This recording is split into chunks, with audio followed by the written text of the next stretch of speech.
प्यारे बच्चों, स्वागत है आप सभी का। Good morning. सभी अपनी ऑनलाइन क्लासेस जो देख रहे हैं वो तैयार हो जाइए, क्योंकि हम जीव विज्ञान के अंदर जो कि आप लोगों का मनपसंद टॉपिक है कोशिका विज्ञान, साइटोलॉजी, कोशिका जीवन की इकाई है, जैसा हम पहले भी कई बार बता चुके हैं।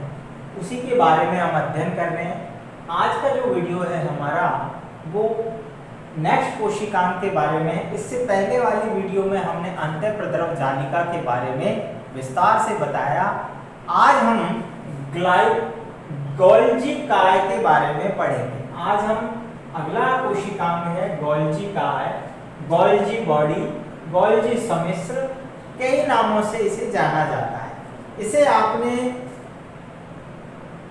गोल्जी उपकरण के नाम से भी जाना है, यानी गोल्जी उपकरण, गोल्जी एपरेटस, तो बहुत सारे नामों से इसको जानते हैं। गोल्जी काय को बहुत सारे नामों से जानते हैं। गोल्जी काय, गोल्जी बॉडी, गोल्जी सम्मिश्र, गोल्जी कॉम्प्लेक्स और गोल्जी उपकरण यानी एपरेटस।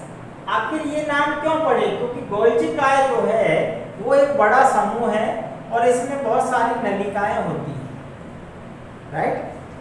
अगर हम इसकी बात करें खोज की, सबसे पहले खोज हमारे दिमाग में आती है, क्योंकि क्वेश्चंस जो बनेंगे बेटा ध्यान रखना, साइटोलॉजी में जितने भी क्वेश्चंस बनते हैं उसमें सबसे पहले, चाहे कोई भी एग्जाम हो, एक तो ये क्वेश्चन याद रखना है कि कोई भी कोशिकांग है उसकी खोज किसने की। दूसरी बात है कि वो कहां पर उपस्थित है। तीसरा, इसको क्या क्या नाम देते हैं। बात समझ में आ गई? और इसके बाद इसका कार्य क्या होता है, दैट्स ऑल। इसके अलावा कोई भी क्वेश्चन नहीं पूछा जाता है साइटोलॉजी से संबंधित, साइटोलॉजी विज्ञान है। तो वही सारे क्वेश्चंस किस तरह से बनते हैं उसी के बेस पर हम हमारा जो लेक्चर है वो तैयार करते हैं, और उसमें आपका कोई भी क्वेश्चन छूटता नहीं है। उसी को ध्यान में रखते हुए सबसे पहले हम ध्यान रखेंगे गोल्जी काय की खोज। तो ध्यान रखना, गोल्जी काय की जो खोज है कैमिलो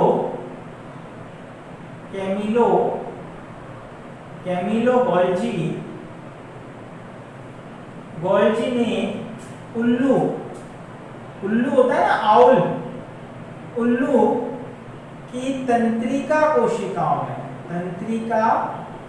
कोशिकाओं में की कैमिलियो गोल्जी ने, वैज्ञानिक है कैमिलियो या कैमिलो गोल्जी ने उल्लू की, ध्यान रखना, उल्लू की तंत्रिका कोशिकाओं में, जो नर्वस सेल्स होती हैं जो हमारे ब्रेन के अंदर है, ठीक है, ऐसे ही उल्लू जो होता है उसकी तंत्रिका कोशिकाओं में कैमिलो गोल्जी ने सबसे पहले गोल्जी काय को खोजा, और इसने देखा कि ये नलिकाओं के समान, ठीक है, स्थिति की बात करें हम, स्थिति,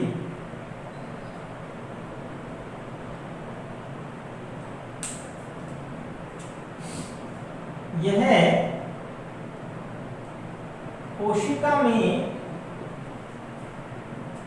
कोशिका में विभिन्न नलिकाओं के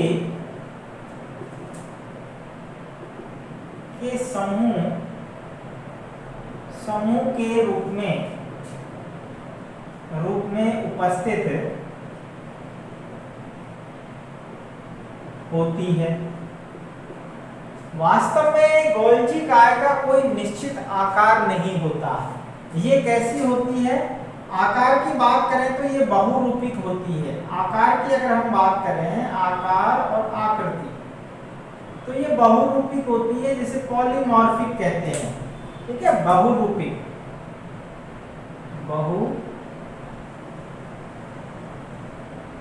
बहुरूपिक, ठीक है, जिसको पॉलीमॉर्फिक कहते हैं, पॉलीमॉर्फिक।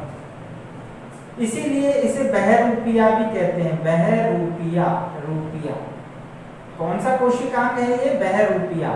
बहरूपिया जानते हो, जो रूप बदलता रहता है, क्योंकि इसकी निश्चित आकृति नहीं है।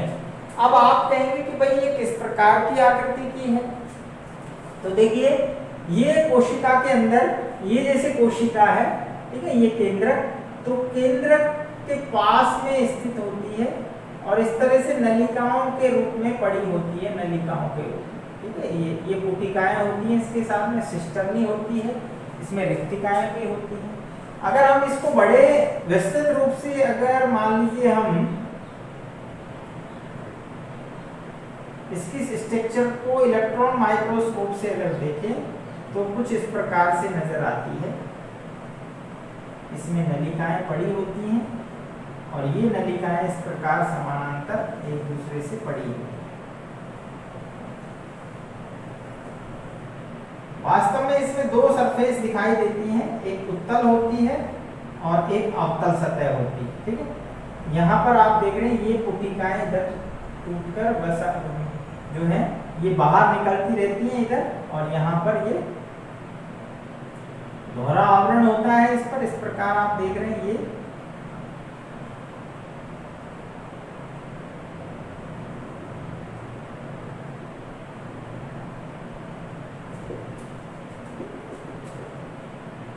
तो ये क्या है, ये आप देख रहे हैं नलिकाएं हैं जो समानांतर पड़ी हैं। ये वास्तव में क्या कहलाती हैं, इनको हम कहते हैं सिस्टर्नी, सिस्टर्नी। और ये जो यहाँ पर अलग होकर टूट रही है ये कहलाती है पुटिकाएं, पुटिकाएं, ठीक है। और बड़ी रिक्तिकाएं भी होती हैं इसमें, जो ज्यादा बड़ी होती हैं उनको रिक्तिकाएं कहते हैं। अब ये आकृति बदलती रहती है, इसीलिए इसको बहुरूपिक या पॉलीमॉर्फिक कहते हैं। यानी आपसे क्वेश्चन पूछा जाए कोशिका का कोई ऑर्गन बताइए जो अपना रूप बदलता रहता है, तो ध्यान रखना इसको हम गोल्जी काय कहते हैं। गोल्जी काय ही जो है बहुरूपिक होती है। इसके अलावा जो है गोल्जी काय को, चूंकि इसके अंदर वसा का संचय रहता है, वसा का संचय ज्यादा होता है, इसलिए इसे लिपोकॉन्ड्रियन कहते हैं, लिपोकॉन्ड्रिया,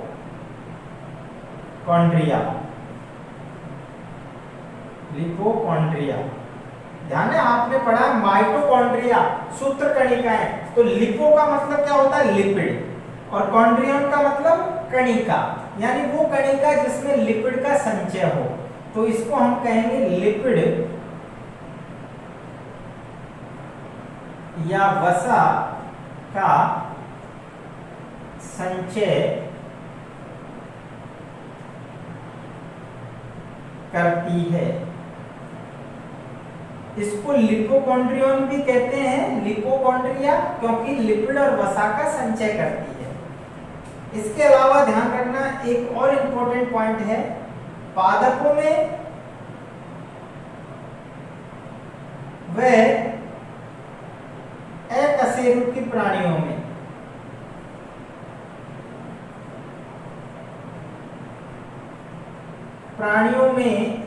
इसे डिक्टियोसोम कहते हैं। क्या कहते हैं? डिक्टियोसोम।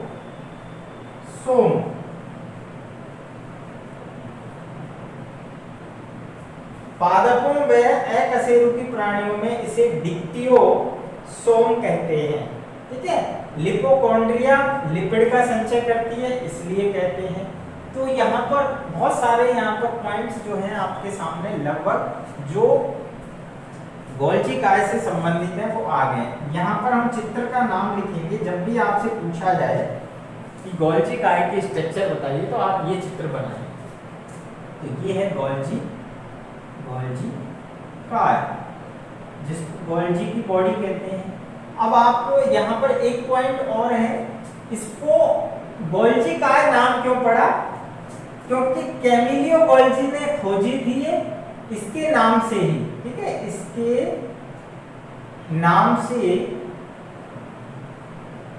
इसे गोल्जी की काय कहते हैं। अरे भाई बात समझ में आ गई? गोल्जी की बॉडी, गोल्जी की काय, तो गोल्जी की काय क्यों नाम पड़ा? क्योंकि कैमिलो गोल्जी ने खोजा, इसके नाम से ही इसका नाम पड़ा है। जैसे हम आगे पढ़ेंगे, ठीक है, ऐसे कई ऑर्गन होंगे जिनका नाम उनके साइंटिस्ट के नाम पर रखा गया है। तो यहाँ ये बात क्लियर हो गई। इसके अलावा जो डायग्राम के अंदर महत्वपूर्ण बात जो समझनी है हमें, देखिए इसमें दो सरफेस नजर आ रहे हैं।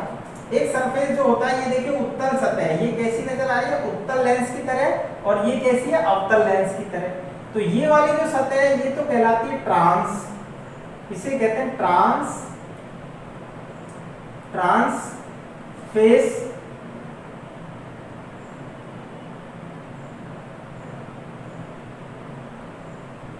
ट्रांसफेस, जबकि ये वाली जो है वो कहलाती है सिस फेस। इसको हम कहते हैं एफ फेस या सतह, ये कहलाती है एम फेस। अब आप कहेंगे भाई इसका मतलब क्या हुआ? एम का मतलब होता है मैच्योरेशन, एम का फॉर मतलब यहाँ मैच्योरेशन यानी परिपक्व सतह। और ये वाली सतह क्या है? फॉर्मिंग, इसको हम कहते हैं निर्माणकारी सतह कहते हैं। तो बात समझ में आ रही है? फॉर्मिंग यानी यहाँ से तो निर्माण होता है इस सतह से, और दूसरी जो सतह है उधर से क्या होता है? ये परिपक्व होती जाती है। आप देख रहे हैं ये नलिका बड़ी है, ये नलिका उससे छोटी, ये उससे छोटी, ये उससे छोटी। तो इसका अर्थ क्या हो रहा है? सीधा सा है कि यहाँ से ये निर्माण हो रहा है और इधर से ये परिपक्व हो रही है। और परिपक्व होने के बाद आप देख रहे हैं कि यहाँ ये जो नलिकाएं हैं ये टूटकर पुटिकाएं बना रही है। देख रहे हैं आप, ये देखो चित्र में, ये पुटिकाएं जैसा हमने पहले पढ़ा था अंतःप्रद्रव जालिका में कि गोलाकार जो होती है वो पुटिकाएं कहलाती है, वेसिकल्स। जबकि आप देख रहे हैं कि जो और बड़े आकार की जो होती है बीच में इनमें रिक्तिका बन जाती है। तो रिक्तिका और पुटिकाओं का निर्माण वास्तव में फॉर्मिंग फेज, जो परिपक्व फेज है यानी एम मैच्योरेशन फेज जो है उधर की ओर बनेगी, इसे ट्रांस फेज भी कहते हैं। जबकि ये अवतल सतह है, इसको हम अवतल सतह कहते हैं, अवतल। तो ये बहुत जरूरी है ध्यान रखने वाली बात कि कौन सी सतह को हम ट्रांस फेस कहते हैं और कौन सी सतह को हम सिस फेस कहते हैं। यहाँ फॉर्मिंग, एफ फॉर फॉर्मिंग अर्थात निर्माणकारी सतह, ये एम फॉर मैच्योरेशन यानी परिपक्वन सतह। इसके अलावा बीच में आप देख रहे हैं समानांतर नलिकाएं हैं, ये सिस्टर्नी कहलाती है। कई वैज्ञानिकों ने इसे थैलेनुमा संरचना बताई, पाउच लाइक स्ट्रक्चर, लेकिन हमने आपको बताया कि ये वास्तव में जो है बहुरूपी के कोशिकांग है, जिसे बहरूपिया नाम देते हैं। बहरूपिया जानते हैं, जो रूप बदल के अपना जैसे सर्कस में होते हैं, तो ये अपना आकार वास्तव में निश्चित नहीं रखती है, बदलती रहती है। इसकी जो पोजीशन है वो आप देख रहे हैं केंद्रक के पास यहाँ इस प्रकार है। वृहद आकार में देखते हैं तो माइक्रोस्कोप से हमें इस प्रकार नजर आती है, राइट। तो ये है गोल्जी की कणिका, गोल्जी की काय, गोल्जी कॉम्प्लेक्स या गोल्जी उपकरण। तो एक बार इसके बारे में थोड़ा सा फिर से अपन देख लेते हैं, फिर इसके कार्य को लेंगे। तो गोल्जी काय जो है उसकी खोज जो है सबसे पहले कैमिलियो गोल्जी ने उल्लू की तंत्रिका कोशिकाओं में की। स्थिति की बात करें तो यह कोशिका में विभिन्न नलिकाओं के समूह के रूप में उपस्थित है। आप देख रहे हैं नलिकाओं के समूह होता है, गुच्छा होता है। आकृति बहुरूपी के जैसा अभी बताया, पॉलीमॉर्फिक आकृति कहते हैं। क्वेश्चन बन सकता है कि ऐसा कौन सा कोशिकांग है जिसकी आकृति बदलती रहती है, बहुरूपी के है, दैट इज गोल्जी काय। नेक्स्ट इसको हम लिपोकॉन्ड्रिया कहते हैं। जैसे माइटोकॉन्ड्रिया होता है सूक्ष्म कणिका, ऐसे लिपोकॉन्ड्रिया, लिपो मतलब लिपिड संचय करने वाली कणिका। नाम समझ में आ रहा है, रटने की जरूरत नहीं है, लिपिड संचय करने वाली कणिका, तो इससे नाम दिया इसको। क्लियर। एक बात और ध्यान रखनी है, पादप और अकशेरुकी प्राणियों में इसे डिप्टियोसोम के नाम से जानते हैं। अब बात करते हैं हम इसके कार्य की। वो क्या है, देखिए सबसे पहला कार्य की अगर हम बात करें तो नंबर 1 पर आता है, ये स्रावी और जिसे कहते हैं उत्सर्जन का कार्य करती है। यह श्रवण व उत्सर्जन का कार्य करती है। इसीलिए ध्यान रखना, जो कोशिकाएं जैसे अग्नाशय के अंदर, अग्नाशय में आपको पता है क्या होता है, इंसुलिन स्रावित होता है, या श्लेष्मा कोशिकाएं, ठीक है, या जो जैसे स्तन ग्रंथियां होती हैं मिल्क सिक्रेशन करती हैं, स्तन ग्रंथियों की कोशिकाओं में।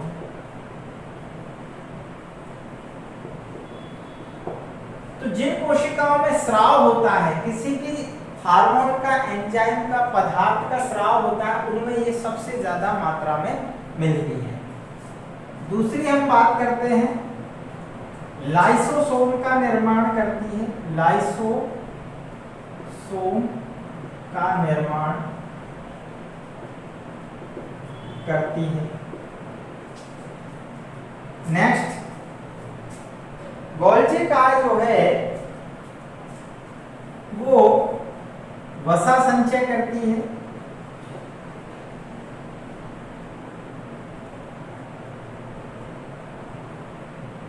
वसा संचय करती है, ठीक है। देखिए लाइसोसोम का निर्माण, ये लाइसोसोम आगे चलकर इसी से बनती है, जिनमें जल अपघटनीय एंजाइम होते हैं, क्योंकि ये स्राव कर रही है, तो सीधी सी बात है यहाँ से लाइसोसोम का निर्माण भी करेंगी। सबसे इंपॉर्टेंट जो पार्ट है इसका कार्य का ध्यान रखना, गोल्जी काय का सबसे मुख्य जो कार्य है वो है शुक्राणु की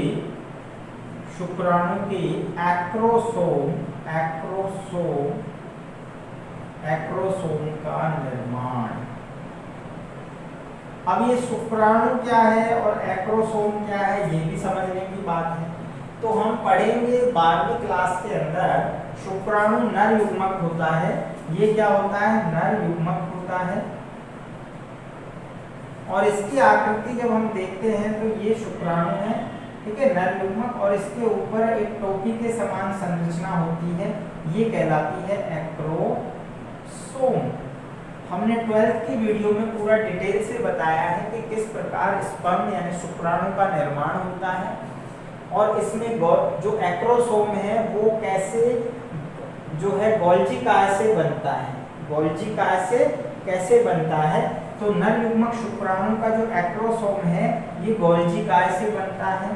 गोल्जी काय से बनता है तो इसका काम क्या है, ये अंडाणु को भेजने का काम करता है, अंडाणु का जो खोल होता है ना, इसको तोड़ने का काम करता है, ठीक है, इसको गलाने का काम करता है, तभी तो यहाँ पर केंद्रक का निषेचन होता है। तो ध्यान रखना, एक्रोसोम जो होता है जिसको हम अग्रपिंडक कहते हैं, इसका निर्माण गोल्जी काय से होता है। गोल्जी की पुटिकाएं मिलकर ये एक्रोसोम बनाती हैं, और चूंकि इसमें जल अपघटनीय एंजाइम है, विशेष प्रकार के हाइलुरोनिडेज एंजाइम होता है मानव में, यानी नर के अंदर, मानव के अंदर, जो कि अंडाणु के खोल को गलाता है। ये सब हम पढ़ेंगे आगे डेवलपमेंट बायोलॉजी में। हालांकि आप 12th के वीडियो हमारे देख सकते हैं, उसमें पूरा डिटेल से बताया है। इसके अलावा एक और कार्य हम देखते हैं कि कोशिका भित्ति